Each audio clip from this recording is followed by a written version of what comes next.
Good morning. We'll call the board meeting for July 14th to order. Would you please rise and join me in the pledge? I pledge allegiance.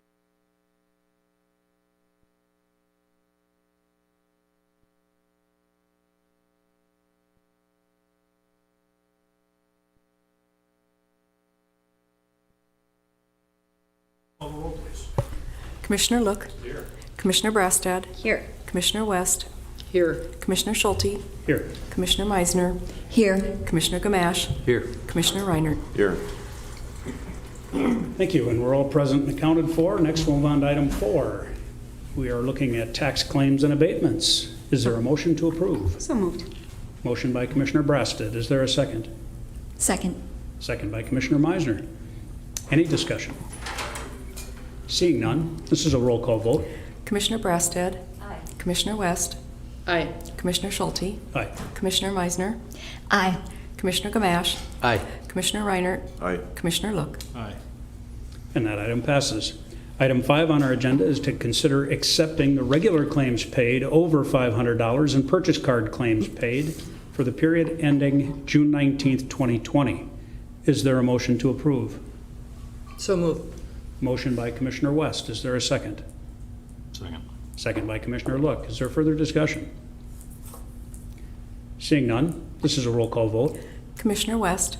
Aye. Commissioner Schulte. Aye. Commissioner Meisner. Aye. Commissioner Gamache. Aye. Commissioner Reinert. Aye. Commissioner Look. Commissioner Brastad. And item 5 is passed. We'll move to item 6, which is considering the approval of the minutes from the June 23rd, 2020 County Board meeting. Is there a motion to approve? So moved. Motion by Commissioner Meisner. Is there a second? Second. Second by Commissioner Brastad. Are there any corrections, additions, or deletions? Seeing none, all those in favor, please signify by saying aye. Aye. Anyone opposed? And that item passes. Item 7 is Chair's remarks, and I have none for you today. So we will move on to committee reports right away, and we will get to the Management Committee report, and we will turn to Commissioner West. Thank you, Mr. Chairman. The first item is restructure and refill from through Administration in Information Technology.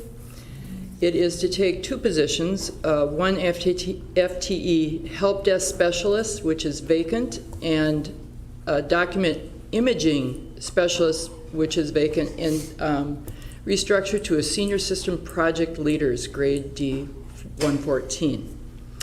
And the purpose of this is to develop the skills of the staff in IT and have people ready to tackle what we've always got going on in the future. Is there a motion to approve? So moved. Motion by Commissioner Gamache. Is there a second? Second. Second by Commissioner Meisner. Is there further discussion? Commissioner Look. Mr. Chair, just looking at it here, we're kind of jumping significantly in terms of grades and hourly hour wages. How are we accounting for that budget-wise? For that, I will turn to Susan Vreeland, our IT manager. Madam Chair, members of the committee, or I should say Mr. Chair, members of the County Board, I'm Susan Vreeland, the Director of Information Technology. Good morning. Commissioner, look to address your question. We have a couple of positions, one specifically in IT that retired back in March. We look to fill that position by 2 ways. One, we look to hire an interim position on the back end to get somebody trained before that position retired. We struggled a little bit with that, but we did get somebody post-retirement to fill that, so one position was eliminated. When that position was eliminated, we hired somebody at a significantly lower rate. That was an individual that had less experience. I think they were also looking for a little bit of a lifestyle change. One thing in IT we promote is a different culture than a lot of IT shops, and so we were able to bring that person in. That afforded me to do a couple of things with positions. This is 2 of a couple of more that may come before, 1, the committee, 2, likely not the board, as they're not all 2 or 1 or 2 grade level increases, certainly not 3 in some cases. But with this particular recommendation, we're able to take 2 lower level positions, cover it with my salary complement as it stands right now, and take ideally some internal candidates and bring them to a higher level to support some of the large technologies we've brought in related to cameras related to two-factor authentication. A lot of these technologies require significant care and feeding, and I would much rather see the county take care of it on our own than start getting into the process of creating large contracts for outside entities to support that technology. So the goal of this kind of step, one of maybe a couple, is to accomplish that. Commissioner Meisner? Thank you, Mr. Chair. And if I'm remembering correctly, too, the gentleman for this position had a great story. Or am I maybe getting that confused with? Correct, related to the help desk specialist position, yes, correct, Commissioner yes. Meisner. So we had a gentleman in the position, and he's probably going to be embarrassed when he hears me mention his name, but he's been okay with it. His name was Chinu. And Chinu came to the county in an entry-level position at the help desk. Really bright young man, had some great experience, a solid education behind him, was new to Minnesota, and really wanted an opportunity to learn some new things. We, outside of his role, had been looking to hire an on-base engineer. We had that position posted for about 11 months. We really struggled to fill the position. So we said, let's rethink it. Let's take the position back a couple grades and look to see, with the right training, if we could find someone internally that could take the job. We posted it at a lower grade level. He applied. We gave him kind of a trial run with the group. He did well. We put in some significant training. He's doing a great job. So that vacancy is going to be part of this recommendation today. Yeah, no, thank you for sharing that because it is a great story. Thank you. Thank you. Any further questions for Susan? Commissioner Look? No, you're good? All right, we have a motion and a second before us. Is there further discussion? Seeing none, this is a roll call vote. Commissioner Schulte, Aye. Commissioner Meisner, Aye. Commissioner Gamache, Aye. Commissioner Reinert, Aye. Commissioner Look, Commissioner Brastad, Commissioner West. Aye. And that item passes unanimously. Back to you, Commissioner West. The next item is the Management Committee recommends adopting Resolution 2020 M2. It's a resolution accepting a donation, a very generous donation of $10,000 from the Friends of Anoka County Library, and I would like to offer that resolution. The resolution's been offered. Is there further discussion? Seeing none, this is a roll call vote. Commissioner Meisner, Aye. Commissioner Gamache, Aye. Commissioner Reinert, Aye. Commissioner Look, Aye. Commissioner Brastad, Commissioner West, Aye. Commissioner Schulte. Aye. And that resolution is adopted. Next item is from this morning's Management Committee meeting. It is restructure License and Passport Services, grade B009, 10 positions that are 0.6 FTE to be restructured into full-time passport acceptance specialist, same position. Is there a motion to approve? I'll move it. There's a motion on the floor. Is there a second? Second. Second by Commissioner Brasted. Is there further discussion? I will comment. I asked the question at the Management Committee meeting, and I will restate it now just for everybody's understanding and edification.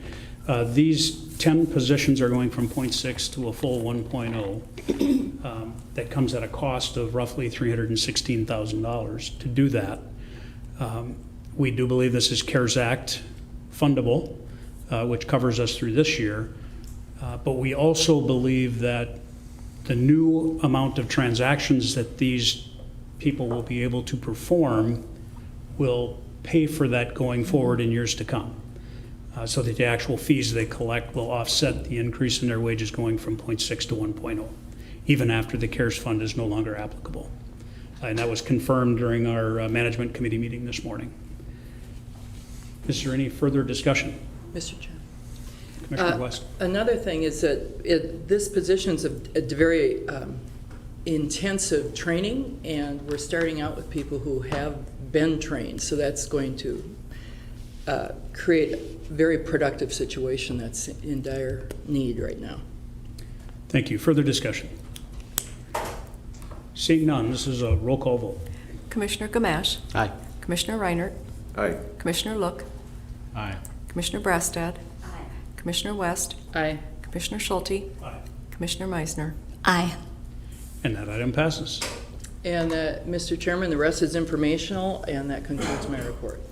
Thank you, Commissioner West. Next, we'll move to the Transportation Committee's Chair report, and I have two quick items for you. both under highway. The first item is to consider recommending approval to enter into an agreement with Great River Energy and Connexus Energy for utility relocations on the reconstruction of Foley Boulevard between East River Road and Coon Rapids Boulevard in the city of Coon Rapids. This is all a part of the Foley Boulevard reconstruction and the Foley Boulevard overpass over the Burlington Northern Santa Fe Railway. And we are being asked to enter this agreement because we're going to need to move their large power poles. Actually, I think they need to move them, but we need to pay for it or be a part of it. So with that, is there a motion to approve? I'll move it. It's a motion by Commissioner Gamache. Is there a second? I'll second it. Is there further discussion? Joe, do you have anything to add that I might have missed? Mr. Chair, fellow board members, my name is Joe McPherson. I'm the Transportation Division Manager and County Engineer for Anoka County. I have nothing more to add. I think you explained it very well. Thank you. Thank you. With that, we will have a roll call vote. Commissioner Reinert, Aye. Commissioner Look, Commissioner Brastad, Commissioner West, Commissioner Schulte, Aye. Commissioner Meisner, Aye. Commissioner Gamache. Aye. That item passes. We'll move on to item 2. We'll consider authorizing the county engineer to advertise for bids for the reconstruction of the existing pedestrian access ramps to meet current American with Disabilities Act or ADA standards along 109th Avenue between University Avenue and Trunk Highway 65 in the city of Blaine. Is there a motion to approve? I'll move it, Mr. Chairman. Motion by Commissioner West. Is there a second? I'll second. Second by Commissioner Brasted. Is there further discussion? Again, Joe, I'll turn to you. Is there anything we need to know on this project, or is it just an upgrade of existing pedestrian facilities? Mr. Chair, I think the only thing I'll add here is, if you guys remember back late last fall, we did a defederalization of 2 projects, which was the Bunker and 47 project and intersection improvement project, then the Rum River Bridge widening project. So we defederalized those 2 projects so they can move ahead quicker in light of the Highway 10 projects that are unfolding. And then we put that funds onto the Foley Boulevard project we just talked about. As part of that defederalization process, Met Council asked that we uphold the DBE goal. And so what you see before you is actually a pilot program through MnDOT. And what they're trying to do is create new contractors that can do this EDA work. And typically when you put these projects out to bid, there's like 2 or 3 contractors that come in, sweep up and grab all the work. So some of these smaller contractors, they don't have their feet wet yet. They need an opportunity to come in and learn the process. This pilot program will actually not only help them with the bidding process, helps them secure their bonds, helps them also secure, the forms and stuff they need to do the work, and it'll help them walk through the process of actually completing the work. So it's a pretty interesting program. This will be our first shot at it. The only clarification I'll make is you used the term DBE. It's a disadvantaged business enterprise. Yes, thank you. Referring mostly to minority-owned and operated, female-owned, indigenous, whatever it may be, but it's that's what DBE stands for. And so this is allowing them that greater opportunity to get involved with our contracts and the climate going forward. Commissioner Meisner. Oh, thank you, Mr. Chair. Yeah, I didn't realize that this is our first time here at the county, because I did read the flyer and I saw some of the testimonials from some of the contractors that have experienced this. So good. Thank you. And for clarification, it's not our first time using it in the county. We do a lot of our projects are DBE mandated, and we have to meet goals just to hire contractors, and they have to meet DBE goals. So that's nothing new. This is just a pilot program to really get more contractors up to speed on how they can get into these projects, if I'm understanding correctly, Joe. Yeah, correct. We have DBE goals pretty much on disadvantaged business enterprise goals on pretty much every federal project we have, unless they determine it race gender neutral. In most cases, like I said earlier, there's typically 2 or 3 contractors that come in and sweep up all that work. In this case, this is a brand new program, as you had mentioned, where we're going to give local contractors, so local to Anoka County, the shot to come in and figure out how to do this work. It is tedious work. There's many times where we'll put these pedestrian ramps in, and then inevitably we'll come in afterwards, survey the work, and it gets torn out. And that's at the contractor's cost. So this is a good program. Thank you. Thank you. Is there further discussion? We have a motion and a second. Seeing no further discussion, all those in favor, please signify by saying aye. Aye. Anyone opposed? That item passes. Go ahead, Commissioner Gamache. Chair, question for Mr. McPherson. Someone asked me this and I didn't have an answer for him. They've noticed, and I've noticed now, after they pointed it out to me, on Highway 10 around Main Street, I've noticed some new fencing going in. Looks almost like cattle fencing going in, and I can't figure out exactly what it's for. I know that's not us that's doing it, it's MnDOT, but I'm just kind of curious if you had an answer for that one. Yeah, good question. Mr. Chair had the same question as well earlier last week, so you guys are observant. What that is it's actually a new program they're doing. It's snow fencing. Oh. And so it's somewhat unique in how they're laying it out, but they're going to try it and see if it helps with some of the ice blowover in the winter and stuff like that. Yeah, that makes sense now that I saw it on the Round Lake. It'd be on the west side of Round Lake Boulevard and 10, and it's blocking the hill probably, so it's not going to all go avalanching down. Okay, thank you.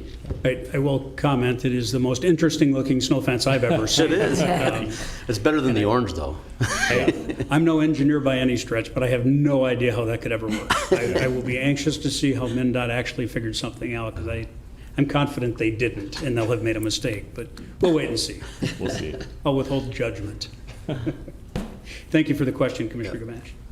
That does conclude my transportation report, and we will jump into the IT report, and we'll go to Commissioner Gamache. Thank you, Mr. Chair.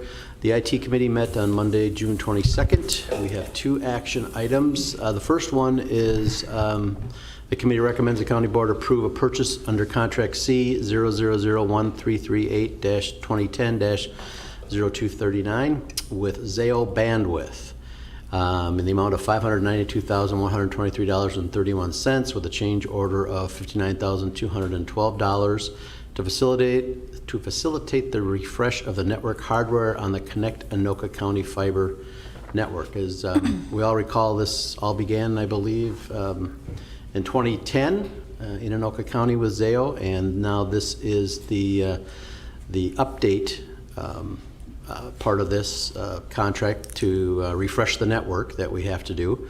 And Susan Vreeland is here with IT. And Susan, I know that you've been around with this project since the beginning.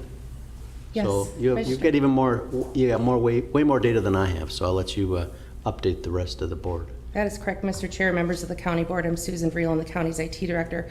Commissioner Gamache, you're correct. Back in 2010, when the county received the grant, there were 2, I believe, vendors that bid on an RFP the county put out there to work in partnership with the county to create the Connect Anoka County network. Zayo Bandwidth was selected to perform that task and work with the county, and a part of that was laying out at all 184 sites, I believe 150 right now take service, electronics very similar to what the county uses to keep our own network buildings going. And those electronics are similar to a network type switch, and that keeps information flowing throughout the Connect Anoka County network. We did go through a process several years after the network was fired up to renegotiate our contract to extend the life and the usability of those electronics. The contract had that equipment slated for replace back in 2018. We were able to extend that to 2020. And that did us a couple of things. One, the equipment was still, we felt, going to last that long. 2, we depend on both funds that the county provides and our partners provide to a fund. Basically, if you get service on a monthly basis, you pay a fee. Those fees go into a fund that refreshes the equipment. So it bought us a couple of years to save up for that equipment purchase. We started a process with Zayo early last year to take a look at the process for replacing the equipment and what the cost would be for that.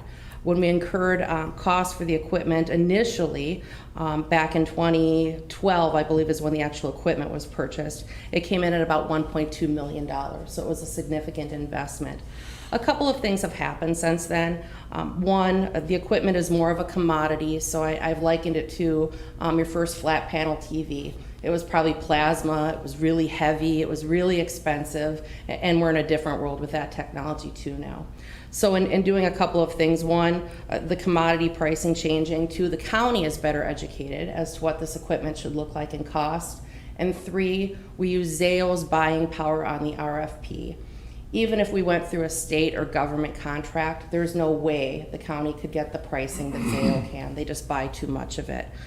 So those three efforts combined through the RFP process, we came in at about just under $600,000. That's about half of what the county had budgeted for this investment. So a significant savings both on the fees that were coming in and to the county's IT fund. So in front of you today, we're recommending that we make that purchase with Zayo as the buying agent. We've included about a 10% change order fee. I don't anticipate that being needed. We do know that in the market right now, with a lot of the chipsets coming over from overseas, sometimes we do see a bit of a dip or an increase. I really don't anticipate that happening, but that's just kind of a safeguard. So that is the action before you today. We recommend, if it's approved to move forward, we'd place the order right away and we would begin implementation, ideally sometime in August if the shipment comes in on time. Thank you, Susan. I know that we've had this discussion for a number of years to talk about how when we were going to get to this point. Correct.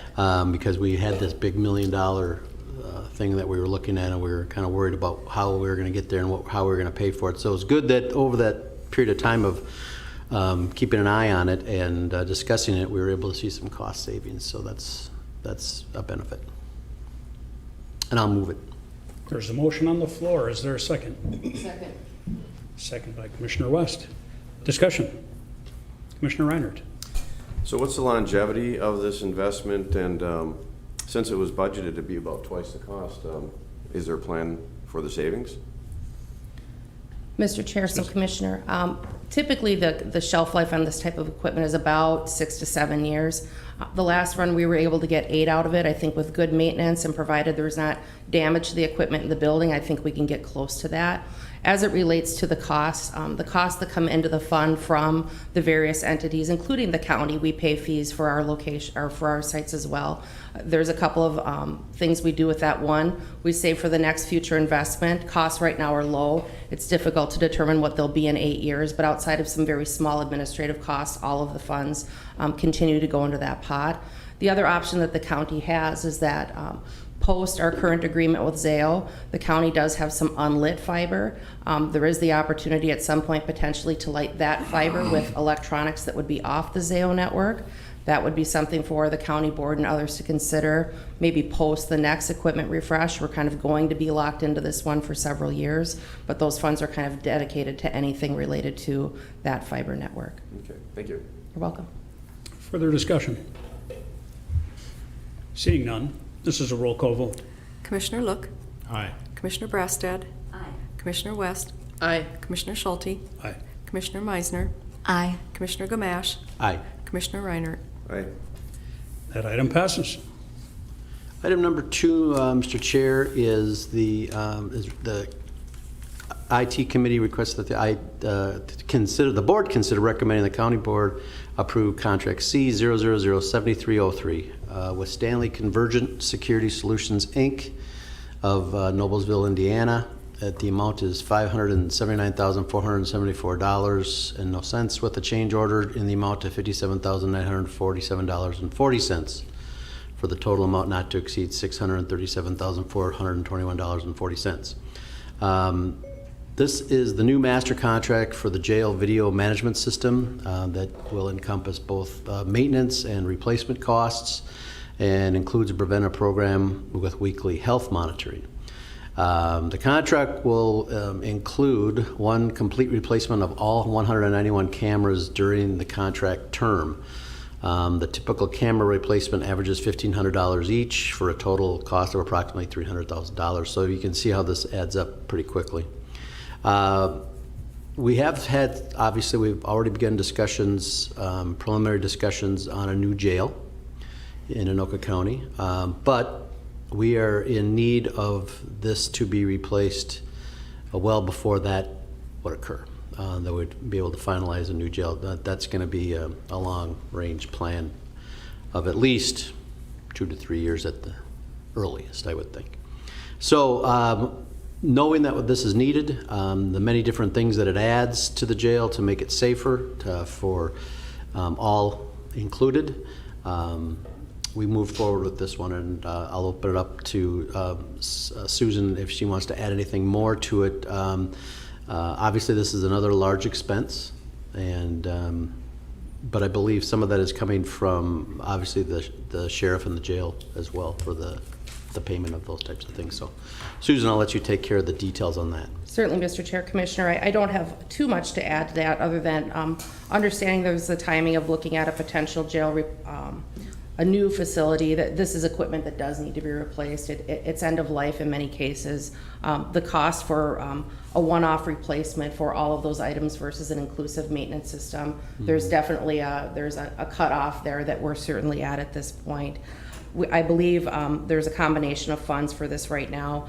As IT is transitioning into supporting the county's jail cameras and camera systems throughout the county, there were some funds that were set aside. I believe that Andrew Dykstra in Facilities Management and Construction had already set aside for the replacement of the devices, so that will be set aside into some different fund to cover this. So that was already out there. As it relates to and I believe also Corey Kemp has indicated that there's some asset preservation funding to cover the balance of that. As it relates to the maintenance contract itself, there was funding for an existing contract. What we have done with that, Commissioners, is it was a business hours contract. It didn't include some of the preventative maintenance pieces that we see in a lot of our other agreements. And there were some pieces missing there to keep it really inclusive. You know, Murphy's Law, when we have had a technical failure, it tends to be after business hours. And so you're paying costs for someone to come out at 11 o'clock at night. And so we look to make all of that inclusive, and we're able to secure the funding to make that one large agreement. So I've been assured that all of the funding is there, both on the preventative maintenance side and on the equipment side. Very good, thank you. And I'll move it. There is a motion on the floor. Is there a second? Second. Second by Commissioner Meisner. Is there further discussion? I will just comment the same thing I did at the IT committee, that this is a relatively painful one when you're spending this kind of money and it's truly throwaway dollars a few years from now. Assuming we decide to build a jail, and that's currently under consideration, and we'll work on that as we move along. But again, I don't believe we have a choice. I think this is a security and safety issue, and one single lawsuit because we didn't do this would far outweigh this expense. So I think we don't have a choice. I think we need to move ahead. And so with that, if there is no further discussion, we will move to a roll call vote. Commissioner Brassad? Aye. Commissioner West? Aye. Commissioner Schulte? Aye. Commissioner Meisner? Aye. Commissioner Gamache? Aye. Commissioner Reinert? Aye. Commissioner Look? Aye. That item passes. And Mr. Chair, that concludes my report. We just had a couple informational items after that, but Commissioner Meisner has asked for a moment to read something at the end of the thing, so I'll offer her the time. Commissioner Meisner. Oh, thank you, Mr. Chair. Yes, one of our residents had reached out and just wanted a statement in regards to the lawsuit that has been in the Star Tribune against Tyler. And so typically, we do not really comment about things in litigation. However, I would like to thank Jason Stover and our attorney's office, as well as our administrator, for putting together something. So I'm just going to read this then for the Commissioner public. Meisner, could I interrupt just to Oh, ask why of we're course. not going to do this under PRT report?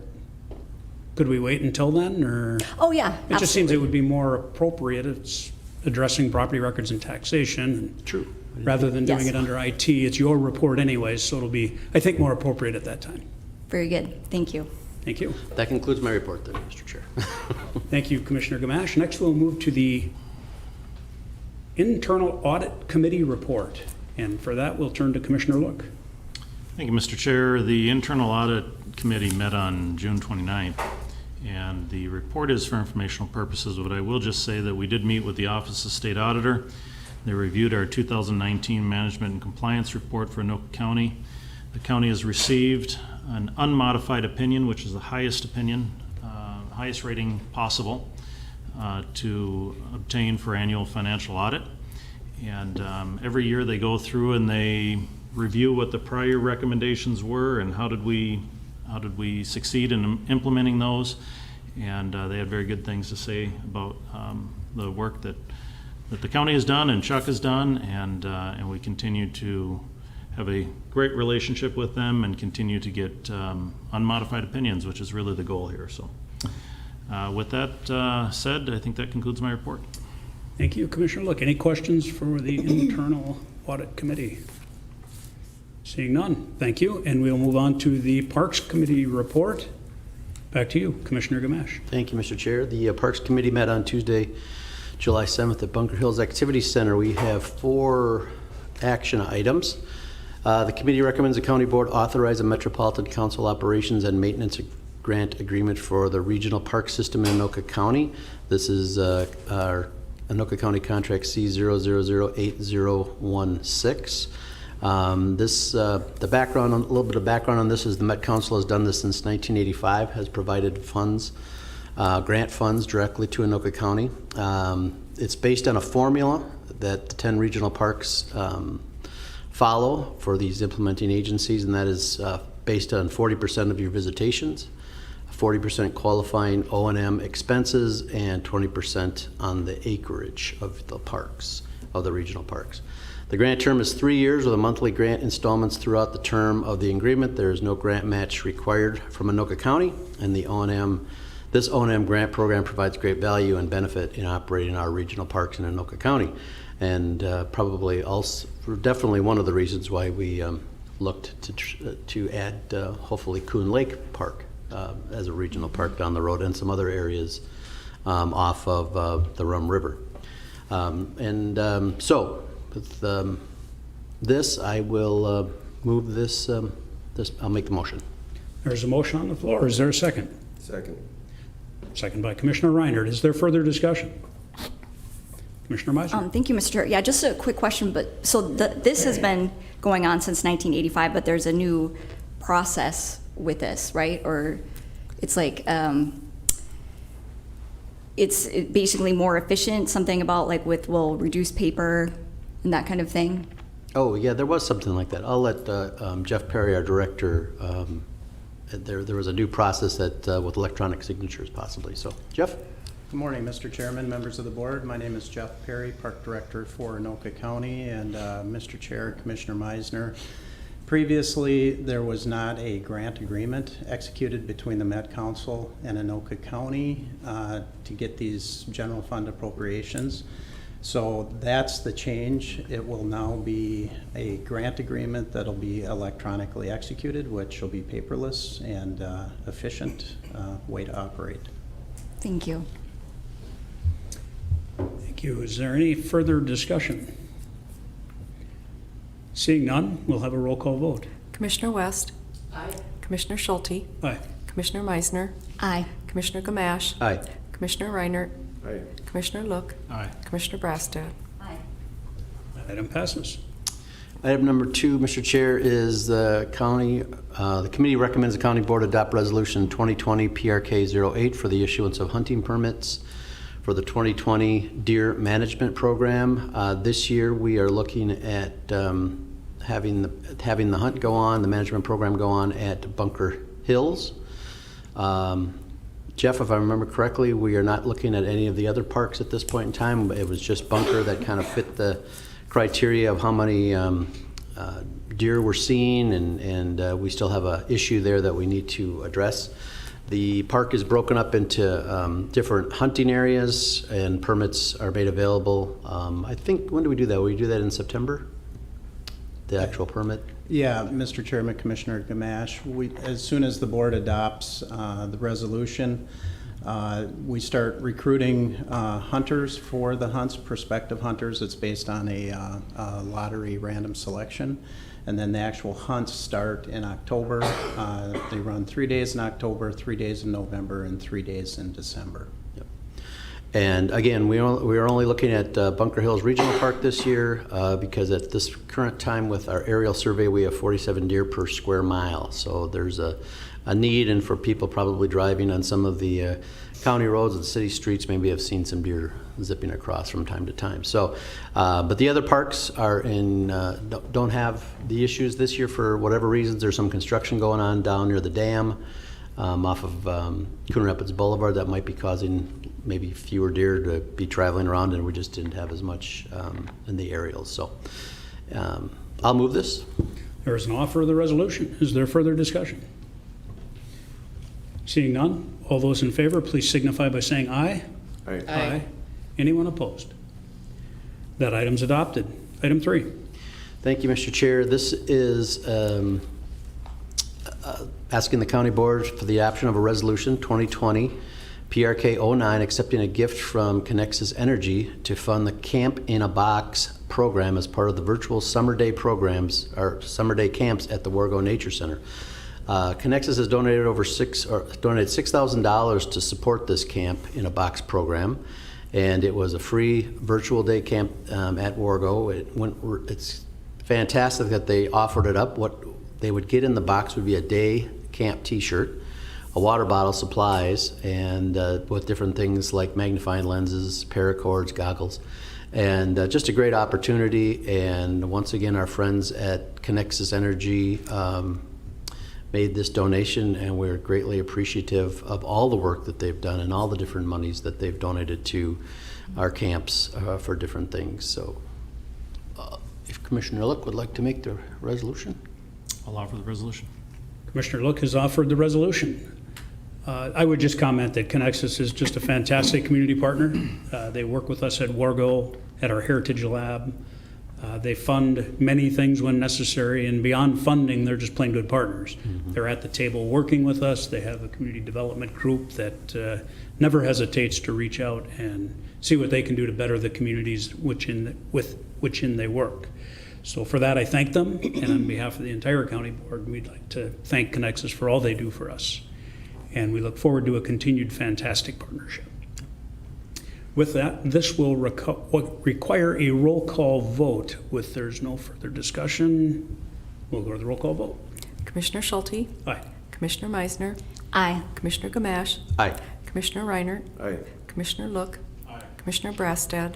Aye. Commissioner West? Aye. And that one passes. Back to you, Commissioner Gamache. Item number 4 is that the committee recommends to the county board authorize stormwater operations and a maintenance agreement for the wave pool replacement project at Bunker Beach Water Park. As you can see there, that's kind of the layout of what we have at the park as part of our improvement program, or a part of the improvements that are going on, but there's going to be some changes in some of the areas to make sure that we have stormwater and operations and the management agreement in place for that. And I will ask Jeff, because I didn't ask him this at the meeting, and I probably should have done. I know we were moving things up, hopefully, with the contract. Now that has nothing directly related, but I'm kind of curious as to how far along they might be and what's the timing now on the improvements. Yeah, Mr. Chairman, Commissioner Gamache, the demolition started about a month ago, and they have made significant progress over the past 4 to 5 weeks. So the wave pool as we knew it no longer exists. It essentially has been demolished, and the general contractor is staged and ready to go, just going through the final permit process to begin the construction here, and that's anticipated to occur probably within the next week. Good. So we stand ready to get started. Seriously valuable time to start this project early, taking full advantage of the construction window. As you know, had we been in a normal operating season, we wouldn't be able to start this project until September 8th. So we are very lucky to have an extended construction season, because we are on a very tight window and timeline on this project, as it needs to be completed by essentially the 1st of June of 2021. Very good. Thank you, Jeff. And so this is what we're doing here, obviously, is the maintenance agreement that goes through Coon Creek Watershed District's permitting, and I will move this. There's a motion on the floor. Is there a second? Second. Second by Commissioner Reinert. Any further discussion? I would just comment that almost everything we do as a county goes through our watershed districts. Whether it's a highway project or this particular, any construction project, we work very closely with our watershed districts. So we do appreciate our relationships and hope that we stay on schedule with them. And as always, work together as a team to make sure we get the right type of developments done when needed. Any further discussion? Seeing none, we'll go to a roll call vote. Commissioner Meisner? Aye. Commissioner Gamache? Aye. Commissioner Reinert? Aye. Commissioner Look? Aye. Commissioner Brassad. Aye. Commissioner West. Aye. Commissioner Schulte. And that item passes. On the one informational item, Mr. Chair, we did an update for the 2020 Chamonix Golf Course operations for the period ending May 31st, 2020. And we have seen a bounce back, well, actually 2 really good months, April and May. And just the other day, maybe it was yesterday actually, Jeff sent me an update for June. The June numbers looked really good. We're continuing to see a lot of golf rounds being played.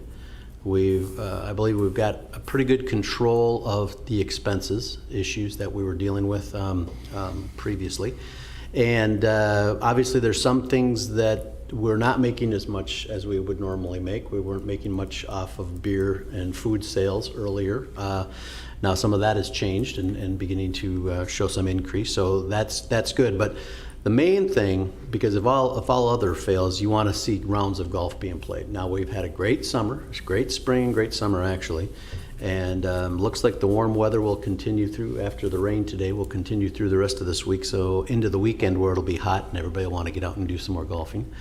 And we've been knocking on wood that we're not getting rain on the weekends, so that's good, although we probably need some precipitation. But Chamonix is looking really good. And I don't know if you wanted to add a little bit from the email you sent me yesterday, I believe, telling me that we're getting closer. And we've got we haven't even heard from what we're doing in July, and we're starting to see some tournaments that are coming up that are being ready to go and playing. And we'll have if we have a good July and August, I think we might be right on track. What we're looking to do is to break even. If we make a little money, that's good. Then we can use that to put back into the golf course in certain areas. But did you want to give them a June update? Yeah, Mr. Chairman, members of the board, just to add what Commissioner Gamache has shared, we are in a good place as of right now. At the end of June, our revenues are definitely covering our expenses, and then some. We're in the black right now by about $28,000. So it's a great place to be in. People are getting out, they're golfing, they're stopping in, they're participating with the food truck program that we're providing to the public out there as well. So we're even getting some non-golfers that are using the regional trail that are stopping in and giving the food trucks some business as well. So all in all, tee sheets were full this past weekend, and people are poised to get out and to enjoy Chamonix Golf Course. The conditions are outstanding. Staff has really been doing an outstanding job with all of the maintenance, preventative maintenance, and we've had timely rainfall as well.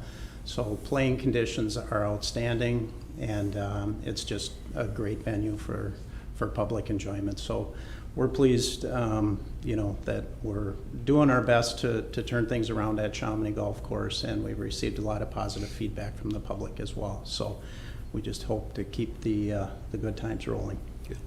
So check our website at Chamonix Golf Course for information on the Moniker Open, which is the Common Man from K-Fan. That's Friday, July 31st.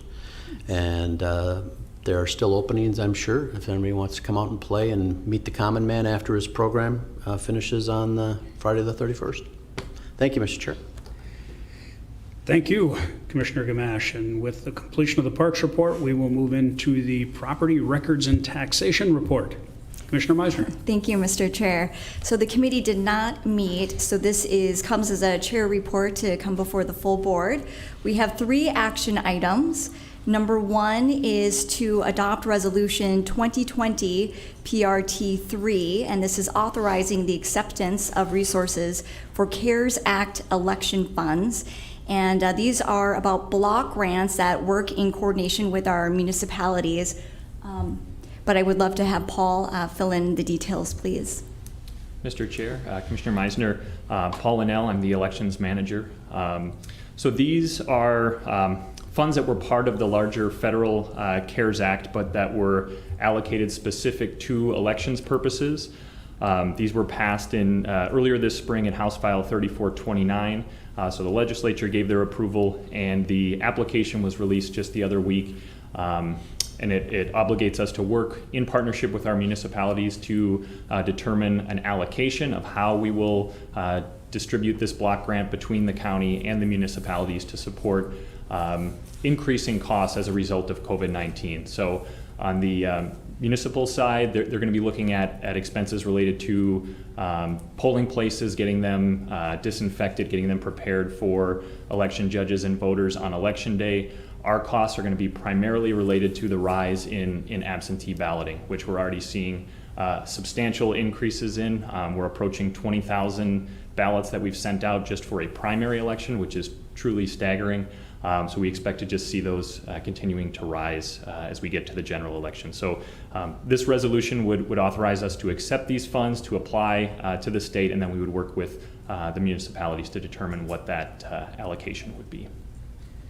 Thank you, and I will move that. There's a motion on the floor. Is there a second?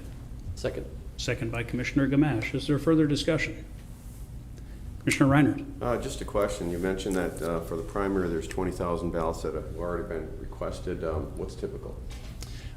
So in referencing back to 2018, the total number of absentee ballots that were cast in that primary, which was a very competitive primary with all state offices on the ballot, we had around 5,000, and that includes in-person absentee voting all the way through Election Day. So to say we're already at 20,000 that we've mailed out is a monumental increase, and I'm sure we'll set, if nothing else, sending out the ballots, but likely to set turnout marks and certainly high water marks for absentee voting percentage of total vote. Okay, thank you. Yeah. Further discussion? Seeing none, this is a roll call vote. Commissioner Gamache. Commissioner Reinert. Aye. Commissioner Look. Aye. Commissioner Brastad. Commissioner West. Aye. Commissioner Schulte. Aye. Commissioner Meisner. Aye. That item passes. On to item 2. Item number 2 is to consider resolution number 2020 PRT4, authorizing the purchase of central count voting equipment. Again, this is to be addressing the anticipated ballots. And again, I will have Paul speak about the details about this. Thank you. Paul. Mr. Chair, Commissioner Meisner. So yes, this would be a kind of direct offshoot of those funds that we anticipate receiving here, and to accommodate the rise in absentee ballots that we'll be processing here at the county. We currently have one central count voting machine that can process high volume of ballots and ensure that we will get those counted in the lead up to Election Day. This would give us a second option to have 2 teams working at the same time, be able to work at a higher speed, and also give us a fallback in the event that we do run into issues with one of the machines. We can continue running through the counting process there. We initially reached out to our vendor, and they were completely backlogged on their orders earlier this spring and didn't anticipate they would have any available in time for the 2020 elections. They then contacted us and have made some changes to their production and are anticipating having additional machines available. So this would be in hopes that we can purchase off of the MCCC contract to be able to obtain a second central count machine. Is there an offer of the resolution? So moved. Resolution's been offered. Is there further discussion? I would just comment that Paul and his team were on this very early and wanted to order this machine quite some time ago. And as Paul lamented, the manufacturer said they couldn't. And so we were kind of tucking our tails and not feeling very good about it. And now suddenly they called us back and said they can do it. So just wanted to recognize that Paul and his team were ahead of this. This isn't something that all of a sudden they decided they needed. It's just, as luck would have it, we're going to be able to have one more machine in-house, which is critical, not just for the extra capacity, but in case there is some type of breakdown on a piece of equipment, we'll have a backup to continue the process moving. Any further discussion? Seeing none, this is a roll call vote. Commissioner Reinert. Aye. Commissioner Look. Aye. Commissioner Brastad. Aye. Commissioner West. Aye. Commissioner Schulte. Aye. Commissioner Meisner. Aye. Commissioner Gamache. Aye. That item passes. Item 3. The last item is resolution number 2020 PRT5, authorizing special procedures for the safe and secure conduct of the 2020 state primary and general elections. And this is basically about two things, some training as well as an additional day to count absentee ballots. But again, I will have Paul speak about the details. Mr. Chair, Commissioner Meisner. Yeah, so this is, again, an offshoot of that House File 3429 that was passed, providing for some special procedures for the 2020 elections in light of the COVID-19 pandemic. So the actual measures were put in place by the legislature, and there were some that did require a county resolution to be able to move forward to put these in place. So the two items that are included in the resolution are authorizing the county to train and prepare healthcare facility staff to administer absentee voting in those locations. Typically, that's done by teams of election judges, but the legislature, in reaching out to counties and municipalities and those healthcare facilities, determined for this year only it would be beneficial to have the facility staff be trained and to carry out that activity. The second component is authorizing the extension of an additional 24 hours if needed to count absentee ballots for specifically for the general election. And I would say that the primary election will differ because there has been a court ruling that requires us to accept absentee ballots up to 2 days after Election Day. This resolution, the language in here is slightly different in that it's more a contingency for the general election in the event that the law remains the same. We will only be, as of now, accepting ballots that are received on Election Day. This would just give us the additional time to count those ballots if we are in a position where we have so many that we cannot complete our counting by the time currently allocated in law, which is 24 hours after Election Day. With that being said, we anticipate we are putting a plan in place, and certainly the additional central county equipment is a component of that to stay as close to our regular reporting timelines as possible, so that on election night in November we can ideally report our results at that time again, and that's pending additional litigation that may be ongoing that could change that between now and November. Thank you. Thank you, Paul. And I will move that There is an resolution. offer of the resolution. Is there further discussion? Seeing none, all those in favor, please signify by saying aye. Aye. Anyone opposed? And that passes. And your final item. Well, yes, I actually have two informational items, and again, speaking about the different things going on, and this is pertaining specifically for the August primary election, but number one, registered absentee voters no longer require a witness signature. Absentee voters that are not already registered or need to update their registration will still need a witness. Number two, absentee ballots that arrive on the Wednesday or Thursday after Election Day will still be counted if they are postmarked on or before Election Day. Voters are, of course, encouraged to still send in their ballots back at least a week prior to Election Day to ensure it arrives on time. Voters can also drop off their ballots at their city or Anoka County elections. But the current law allows to be posted after all absentee and polling places results are received. So again, I just want to stress then, this means the extension of the deadline to accept absentee ballots means that election results for the primary election will most likely not be available until after the close of business day on Thursday, August 13th. So this is very different than what we typically count up the day of. And again, these changes impact the primary election only. And then my final informational item is here. I got my wires crossed earlier this morning. So again, just to reiterate, I did have a resident reach out that just wanted to kind of talk about this lawsuit that has been in the Star Tribune. Again, normally we do not comment at all about things in litigation, so I do want to thank Jason Stover at our county's office, as our attorney's office, as well as our administrator for preparing this.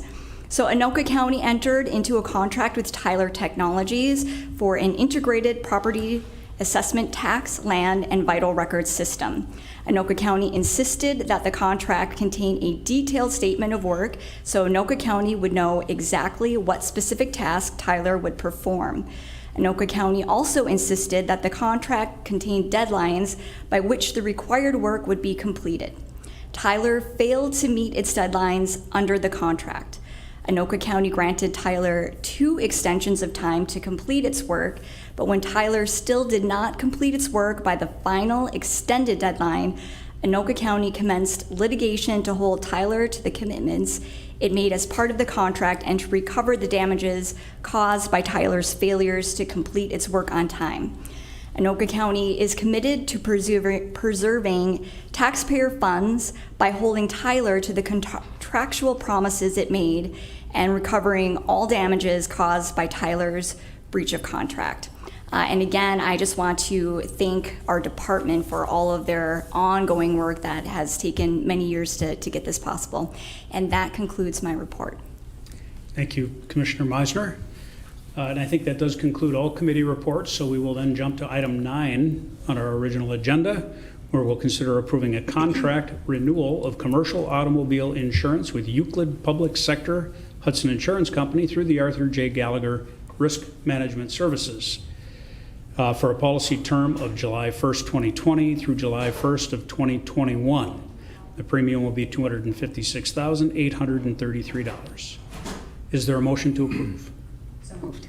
Motion by Commissioner Breasted. Is there a second? Second. Second by Commissioner West. Further discussion? Seeing none, this is a roll call vote. Commissioner Look, Aye. Commissioner Brassad, Aye. Commissioner West, Aye. Commissioner Schulte, Aye. Commissioner Meisner, Aye. Commissioner Gamache, Aye. Commissioner Reinert. Aye. And that item passes. The next category you'll see is the Coronavirus Aid, Relief, and Economic Security Act, or CARES items. This will be a new category on almost all of our upcoming agendas for quite some time. However, item 10 has been referred to our county attorney's office for some clarification.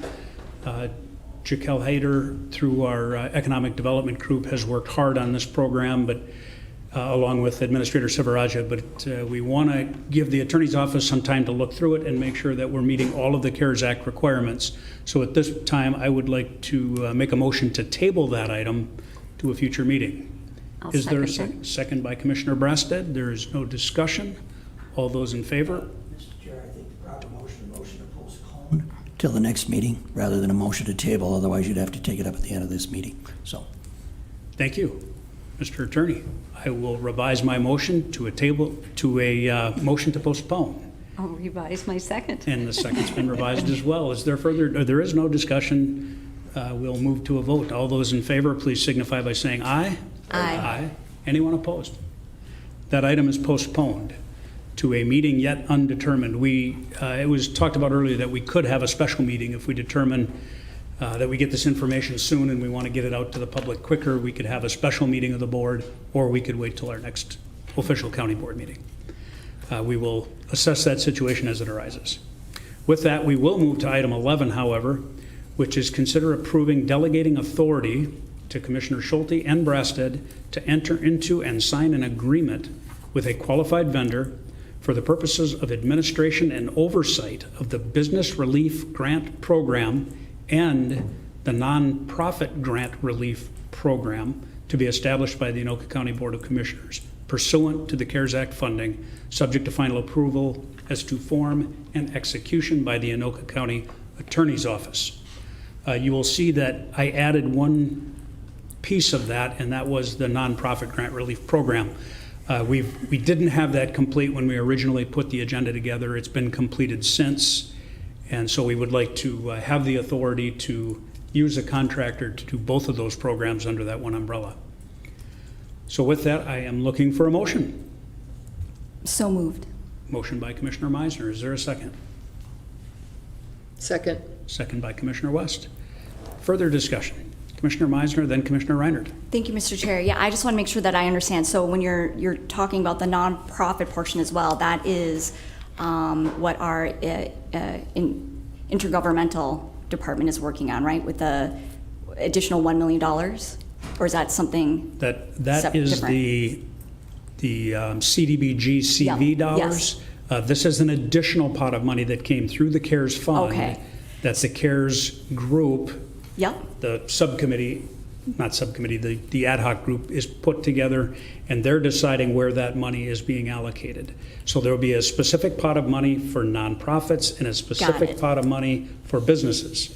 and that money will be grant Okay. eligible per applications filed by both the nonprofits and the business sector.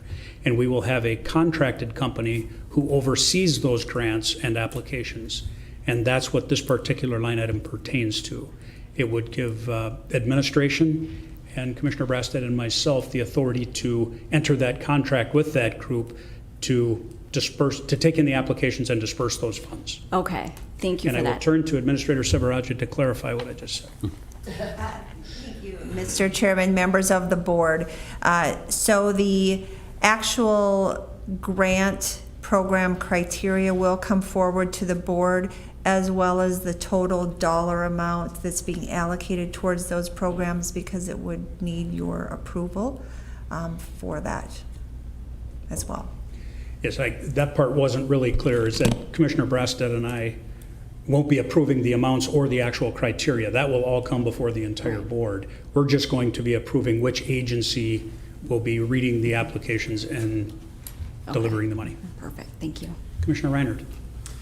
Yeah, so this would be something that would typically come before the board for approval, to enter into these kind of agreements. And I'm just wondering, the reason for breaking off that authority is time sensitivity, or what would be the reasoning for that? Administrator Rajah. Mr. Chair, members of the committee, Commissioner Reinhardt, yes, it actually is very important that as soon as the county board approves, should you approve at your next meeting, the program criteria, we want to be able to hit the ground running and be able to start pushing those resources out to the businesses and nonprofits throughout Anoka County. So in order to be able to do that, we need to get a contract in place with an administrative entity that would really administer that. We are looking to have, hopefully, the same entity administer not only the CDBG COVID-19 dollars, but also the CARES dollars under these two programs. So it really is in order to make sure that we get the CARES money out as quickly as possible, because we have limited time in which to be able to do that. We are proposing a 10-day application window once the criteria is up and approved. And so based on that, we'll be able to evaluate whether or not as a county board you choose to put additional resources into those pots or not, based on the need that exists out there. Commissioner Reinhardt, then Commissioner Meisner. So do we, actually I have a couple of questions. So do we have in mind, is there a list of qualified vendors that we're considering at this time? That's one question. And then I guess if we are thinking that we're going to go with a particular vendor at this time, wouldn't the board want to then maybe put a conditional offer out to that vendor? And the only reason for this is, concern of, having authorities leave this board. It maybe seems like a small item, but, wouldn't want to be habit forming either, so. Understood. There are a number of vendors that perform this function locally. Central Minnesota Development Corporation, CMDC, I believe they're one of them. MCCD. There's a number of these different organizations that have the ability to do this. And I don't have a complete list. Perhaps Administrator Rajah does. Thank you, Mr. Chairman. Those are certainly a couple of them. We will look at really the capacity, because if you think about it, every single county in the state is probably looking at doing something similar, as well as municipalities. And so they are all going to be looking at contracting with entities who have the ability to do that. So having this authority to be able to move expeditiously is important, because we need to evaluate whether or not they have the capacity to be able to deliver. And I guess, and the second part of my question, maybe putting out, I don't know if I heard that we know who we want to deal with, but maybe a conditional offer might actually be a smart idea to get ahead of those other municipalities and agencies and everybody who are all going to be going to these qualified vendors for the distribution of these dollars. It might be a good idea to do some kind of conditional offer to someone, maybe at the next meeting that we have, so that we are even ahead of them. So, just an idea. Thank you, Commissioner Reinhardt. Commissioner Meisner. Oh, thank you, Mr. Chair. But I mean, the reason that you guys are doing that, though, is because for speed, correct? Yeah, and for the public watching, Anoka County received $43.4 million in CARES Act dollars to reimburse costs brought on by COVID-19. It can't reimburse lost revenue. It can only reimburse expenses. But that does include economic recovery for our nonprofits and for our businesses. But there's a huge caveat, and that's this money has to be spent and out the door by November 30th of this year, or December 1st, one of those two dates. But that's a very short period of time to spend $43.4 million. And we need to be expeditious. We need to work as quick as we can, both as an elected body and as an administration, to be able to use those dollars appropriately, and so that when we do get audited, and we will get audited, so that when we are audited, that we can cross every T and dot every I and prove that we did everything according to CARES Act. And I'm sorry, just so follow up too with that, because there's 10% that is designated for economic development of that 43 million, or No, that was an original idea that never did actually pass. Okay. It is up to every entity as to how much they spend there. Perfect. And then lastly, cities as well. So if cities are not able to spend these allocated funds, it actually comes to us, to the county. So then in terms of just managing to get that out the door as quickly as possible, because if we don't use it, to your point, then we have to give it back.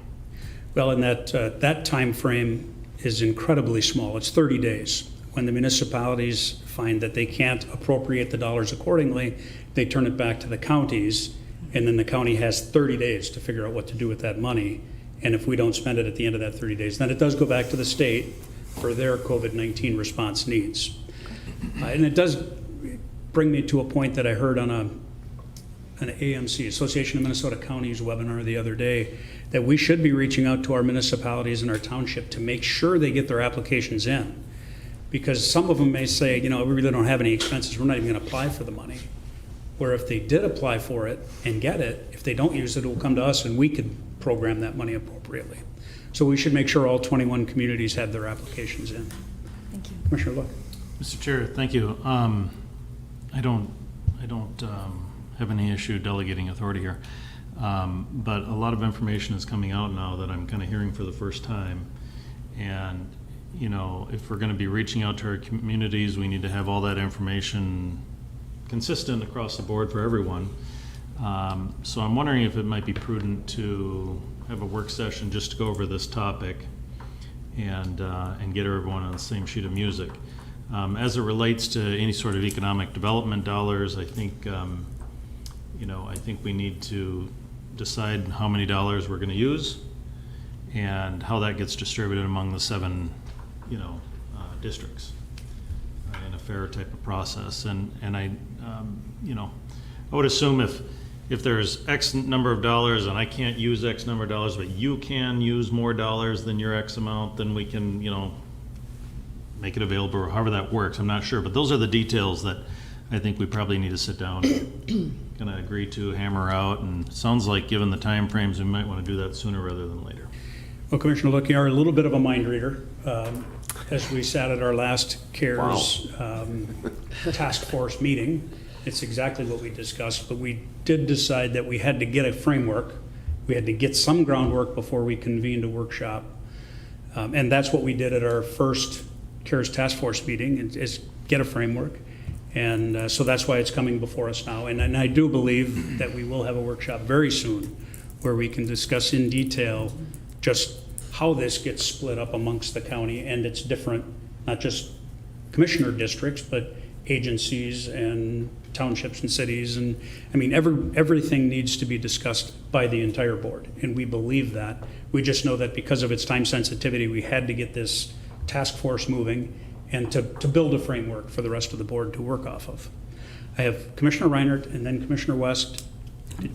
Yes, thank you, I'm done. Commissioner Reinhardt. Yeah, I was just going to mention support for Commissioner Look's idea for a work session, but then you told us that there's one in the works. I do believe also sooner the better, and if ready for one later this week. I'm not sure we're ready for that yet. I'm seeing Administrator Rajah suggest we're not ready for that yet, but as soon as we have the data put together, a package put together that the board can at least look at and understand together, we'll make sure we get that on the schedule. Okay, thank you. Commissioner West? Thank you, Mr. Chairman. I was just going to comment that this is very time sensitive. We can't wait till the work session to have that contract decided. And you and Commissioner Brasted certainly have proven to be trustworthy and wise in taking on this task. So I'm very much in favor of getting on with it. Well, thank you for your comments. And I do absolutely believe this entire board needs to weigh in on this. This is not Commissioner Brasted's and my decisions to make. We know that.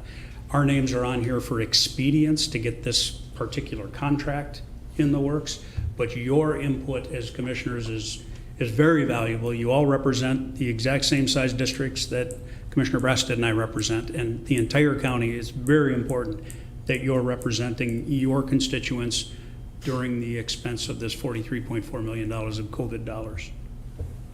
One more comment. I'm sure that there's going to be a lot of work done and some preparation needed for the work session we're discussing. But I think it's also important to get, in this time-sensitive topic, some information out to the cities. And I guess I'd request that we have some overview, maybe some bullet points that we can, in our districts, communicate with the cities. There's 21 cities in Anoka County. I've got 7 in my district. And I'd like to communicate with them that this is coming and to be continued. So we'll have our work session, and then we can give them the rest of the information, but give them the heads up. There's something coming that you're going to have to spend time on, time sensitive, and so maybe they can start talking about it at least. So some kind of just peripheral, maybe even today if we can have some bullet points that we can communicate to them so they're ready, a little bit more ready when the actual information comes.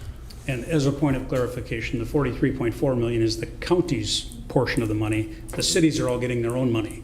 Yeah. So they have their hands full in figuring out what they're going to do. Yeah, okay. So it's more or less about your constituents within those cities that are concerned with what the county's doing, not so much about each individual city. Sure, okay, Commissioner thank you. I was just going to say that I would offer up my sick mind reading skills to other commissioners if they so. Well, sick has How 2 generous. meetings. I believe we have not voted on this yet. Correct. But we do have a motion and a second. Is there further discussion? I will comment now. Thank you for the thoughtful conversation and understanding the importance of the expedience, but at the same time knowing that you are all involved and will be deeply involved in the decision making. With that, we'll have a roll call vote. Commissioner Brasted. Aye. Commissioner West. Aye. Commissioner Schulte. Aye. Commissioner Meisner. Aye. Commissioner Gamache. Aye. Commissioner Reinert. Aye. Commissioner Look. And that item passes. Is there anything else to come before the county board? Mr. Chair. Commissioner Brasted. Just to reflect a little bit on Commissioner Reinert's concerns, we have asked all of the cities to be in contact with the League of Minnesota Cities, which is kind of directing the guidance for how cities can use this. So they're all over it. They're getting some good guidance, and of course we want to be a really good partner and help as well. But it's not anything any of the cities I think are going to be surprised. There's been a ton of communication about it. Thank you, Commissioner Brasted. Commissioner Look. Mr. Chair, I just want to also comment, some of you have probably read in the paper about the $40 million infra grant that was awarded to Anoka County. I just wanted to publicly thank Congressman Emmer. I know he's risen to leadership roles, and I think that those roles have helped facilitate bringing these dollars in. Just an absolute, I don't know if most folks know this, it's probably the only infra grant in the state of Minnesota. There's many projects out there. I don't know how many submittals were done. for these dollars, but Anoka County was able to get those dollars. So I want to publicly thank him, his hard work. I want to thank the whole Minnesota delegation, of course, that fought for those dollars. And what it really does is, this is for phase 3, but with the infra grant comes a time certain date for when those dollars need to be let, which means it's not just a project anymore that's out there, it's a project with a time certain date now, which we've been communicating with MnDOT, we've been communicating with the state legislature, they're in special session, making it all the more critical and important to receive the grant or the bond dollars that we've been requesting, because in order to get the design and right of way done in time to be able to let those dollars by this time certain date, I mean, it takes 2 years for all that to happen. This is the year. This is the year that we need those bonding dollars. So I've been successful in talking to a lot of legislators that understand this.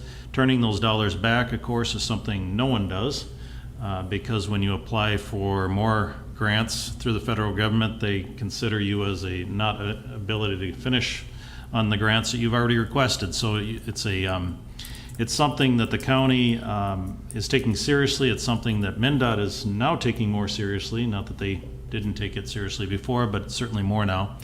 And it's really kind of, I think, started a clock but lit a fire under phase 3. And of course, that's going to benefit our county tremendously. So again, I just want to thank Congressman Emmer and the hard work he did on that and the good news. And we're certainly excited about it and couldn't be happier. So. Thank you, Commissioner Look. And that right now we all have that great big question mark on the special session, and that bonding bill would mean a great deal to Anoka County. So hopefully they can come to an agreement.